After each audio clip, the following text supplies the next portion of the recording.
Hello दोस्तों, हमारे channel में आप सभी का स्वागत है। बहुत ही सुंदर छठ पूजा का गीत और आप लोग ज़रूर सुनिएगा। अवधी छठ पूजा गीत बहुत ही सुंदर गीत है, क्योंकि हमें थोड़ा भाषा का अंतर पड़ जाता है। तो बिहार साइड में थोड़ा भोजपुरी टाइप गाया जाता है, तो इसलिए हम अवधी गीत में गा रहे हैं।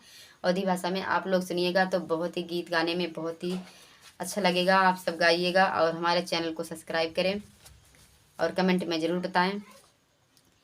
अचरा से रहिया बहरीला, उठ के भोरे भीनु सार, उठ के भोरे भीनु सार। अचरा से रहिया बहरीला, उठ के भोरे भीनु सार, उठ के भोरे भीनु सार। उठ के रहे ही रहिया से आई है छठी मैया, होई के डोलिया सवार, होई के डोलिया सवार। यही रहिया से आई है आदित्यनाथ, होई के रथ पे सवार, होई के रथ पे सवार। हाथ जोड़ी छेकबई हम हूँ, उनकर डोलिया कहार, उनकर डोलिया कहार। हाथ जोड़ी छेकबई डोलिया कहरवा, छठी मैया अर्ज हमार, सुना अर्ज हमार। हाथ जोड़ी छेकबई रथवा, सूरज देवे सुना अर्ज हमार।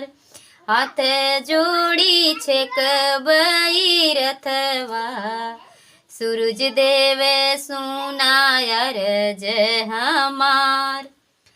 कवन कसूर हम कैनी, गोदिया एक ना लाल।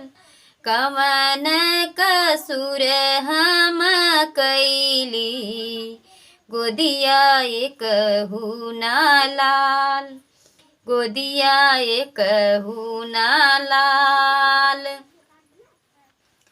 कवन भरत तप करी, गोदिया भरई हमार। कवन व्रत तप करी, गोदिया भरी जय हमार। कवन कसूर हम कैनी, गोदिया एक ना लाल, गोदिया एक ना लाल। छोट हर बालकवा रोवलू, इहे इतना कसूर। छोट हर बालकवा रोवलू, इहे इतना कसूर। दूर करियू गैया से बछरुआ, इहे इतना कसूर। दूर करियू गैया से बछरुआ, इहे इतना कसूर। अब नाही होई है कसूरवा, सुन छठी मैया हमार, सुना छठी मैया हमार। अब की क्षमा है ये छठी मैया, भरियू गोदिया हमार। अब की क्षमा है ये छठी मैया, भरियू गोदिया हमार।